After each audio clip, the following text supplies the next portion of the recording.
और हालांकि बाजार में निचले लेवल से काफ़ी अच्छी रिकवरी दिख रही है, लेकिन बाजार कुछ भी कहिए इस समय थोड़ा सा डरा और सहमा हुआ है। तो इस समय हमें एक मार्गदर्शन की ज़रूरत है। हमारे साथ रामदेव अग्रवाल जी जुड़ रहे हैं मोतीलाल ओसवाल से, जिन्होंने हमेशा 18 ऑफ स्वदेश पे इन्वेस्टर्स का मार्गदर्शन किया है। ऐसे समय में भी वो हमारे साथ इस समय जुड़ रहे हैं। रामदेव जी नमस्कार, बहुत बहुत शुक्रिया बात करने के लिए। सर देखिए, हमारे व्यूअर्स जो हैं वो रिटेल HNI इन्वेस्टर्स हैं, वो बहुत ज़्यादा बारीकी तो इन इलेक्शंस की नहीं समझते हैं, लेकिन वो भाव और उन्हें क्या करना चाहिए उस वाले एंगल से हम शुरू करते हैं।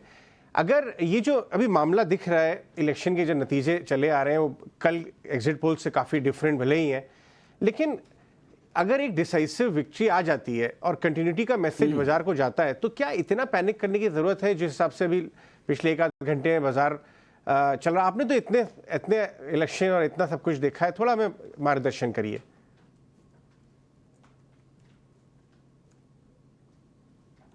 तो देखिए अजय, इसमें जो कल का जो एक्सपेक्टेशन बिल्ड हो गया था बाजार में कि भाई 360 400 जो भी आना है, उस टाइप का जो एक्सपेक्टेशन बिल्ड होता है, उधर बहुत बड़ा डिसअपॉइंटमेंट है। उसी का कल जितना बड़ा तूफान हुआ उतना ही बड़ा आज भी तूफान है दूसरी तरफ। सो ये दोनों दिन को बराबर कर डालेगा और जो भी एक्सेस एक्सपेक्टेशन था वो भी फ्लैट हो गया। आपका जो इन्फॉर्मेशन है कि 300 के आसपास एनडीए आ रहा है और 240-45 का आपका बीजेपी आ रहा है, वो एक हमें जो ऐसा दिख रहा है आपके स्क्रीन पे, उसके हिसाब से बोल रहा हूँ मैं। तो ये जो रियलिटी है वो बाज़ार ने एक्सेप्ट कर लिया है, और जिसको थोड़ा तकलीफ़ है हो सकता है और एक दो दिन में सिंक होगा बाजार दिमाग में कि भाई ये नया रियलिटी है, इसमें एनडीए गवर्नमेंट है, कंटिन्यू रहेगा। So broad policy frameworks will continue, but there will be some negotiation with the coalition partners, and probably it might be only for good that because coalition partners are also very developmental oriented guys, like whether it is Nitish Kumar or whether it is Naidu Saab. So they are all also of the same mindset. There's no difference in the mindset. So my sense is that broad policy framework will be same, but that aggression which was there of your own 272 or 280, 90, 300, that aggression will become much more participative, much more taking others in confidence. So hopefully it could be even better. It could be even better in terms of what they do in economic front. ये बात आपने अच्छी समझाई। एक और बात मैं आपसे पूछना चाहूँगा रामदेव जी, जो इकोनॉमी में मोमेंटम है, अभी हमने जीडीपी के आंकड़े देखे, हमने जीएसटी के आंकड़े देखे ही हैं। क्रूड ऑयल ऊपर के लेवल से $10 घट जाएगा 15 दिन में, किसी ने इसकी उम्मीद नहीं की थी। क्या हमें ऐसे इन दिनों में हम क्या कुछ जो इकोनॉमी के बड़े पिलर्स हैं, जो स्ट्रॉन्ग एरिया, उनको नज़रअंदाज करते हैं, जिस पे हमें नज़र बना के रखनी चाहिए?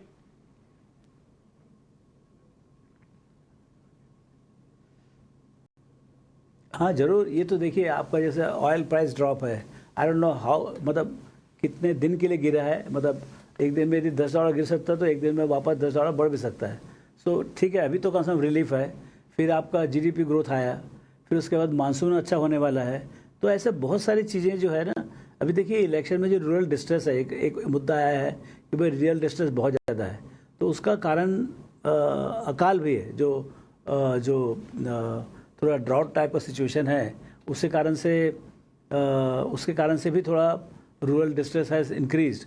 एंड जो अभी का जो इन्फ्लेशनरी माहौल है पोस्ट कोविड, वो भी हेल्पफुल नहीं था। तो सरकार उतना ही कर सकते हैं जितना पॉसिबल है, लेकिन जो भी सरकार पावर में रहती है उसके मत्थे पड़ता है पूरा कि भाई आपके कारण से स्ट्रेस है।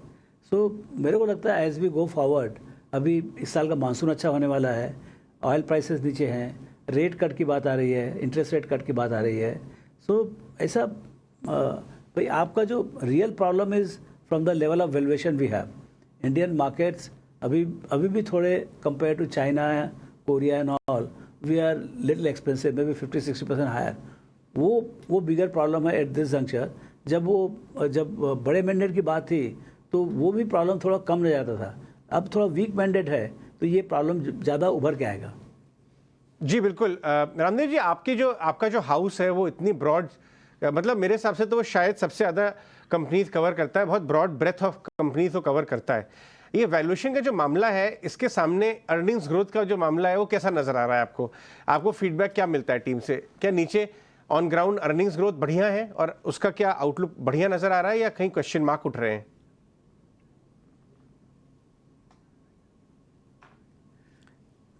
देखिए अजय, अभी जो अपना Q4 गया उसमें तो अर्निंग्स काफ़ी सबड्यूड था, 10-12% ही बढ़ा। लेकिन अगले साल के लिए वो बोल रहे हैं कि 15 से 17% बढ़ेगा। और उसमें अगले साल के अर्निंग्स में ये जो बजट और जो आने वाला जो इकोनॉमिक पॉलिसी वगैरह होगा और ये जो ग्लोबल जियोपॉलिटिकल चेंजेस आ रहे हैं, जैसे ऑयल प्राइस नीचे आ रहा है, raw material prices are coming down, interest rate cut हो सकता है, तो आपका cost of finance will also come down. So lot of external factors also play out. मतलब ऐसा नहीं है कि सरकार के करने से ही बिजनेस इकोनॉमी में तेज़ी आती है, एक्सटर्नल फैक्टर भी हेल्प करते हैं। सो अगले साल का जो अभी जो एक्सपेक्टेशन है 15-17% अर्निंग्स का, वो यदि economy continues to be in 7.5-8% kind of trajectory, तो हो सकता है अर्निंग्स ग्रोथ 20% भी आ जाए। सो उस तरफ से जो है अभी इतना ज़्यादा कोई डिसअपॉइंटमेंट वाली बात नहीं है अर्निंग्स की तरफ से। अर्निंग्स की तरफ से ठीक है, थोड़ा valuation P multiple in absolute terms में not be very high, but in relation to emerging markets it is little higher. जी मुझे ये बताएं आप कि जो रिटेल इन्वेस्टर्स है वो बहुत बड़ा एक फ्रंट उभर के आया है पिछले कुछ सालों में। उनका फ्लोज चाहे वो AIF में हो, म्यूचुअल फंड आप जैसी कंपनीज में हो या डायरेक्ट, सबका बढ़ा है। आपको लगता है कि कुछ उसकी वो स्ट्रक्चरल कुछ उसमें बदलाव आएगा या वो एक तरह से फ्लो जल्दी में रुकने वाला नहीं है, क्योंकि वो सपोर्ट करता है बाजार को?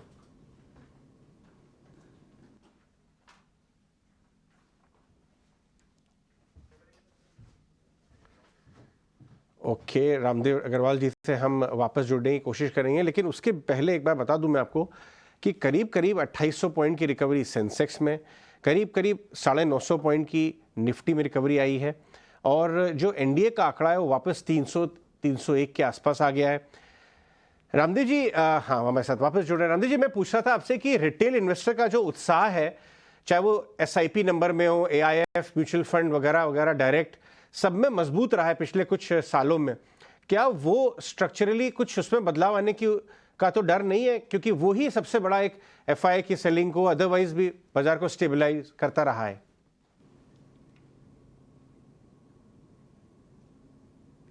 मुझे नहीं लगता है कि वो एक बड़ा ट्रेंड, मेगा ट्रेंड वो बदलेगा। बीच में स्लो डाउन जरूर हो सकता है, पक्का स्लो डाउन हो सकता है कि जैसे हमको 4-5 मिलियन कस्टमर तक भी पहुंच गया था मंथली। आई थिंक मार्च और फरवरी और मार्च में ऑलमोस्ट 4-4.5 मिलियन कस्टमर थे। फिर अप्रैल मई में एक रिड्यूस हो गए, 3 मिलियन हो गए। हो सकता है 1-1.5 मिलियन भी हो जाए 1-2 महीने के लिए। लेकिन साल का जो 30-35 मिलियन कस्टमर जो आ रहे हैं वो मेरे ख्याल से आते रहेंगे।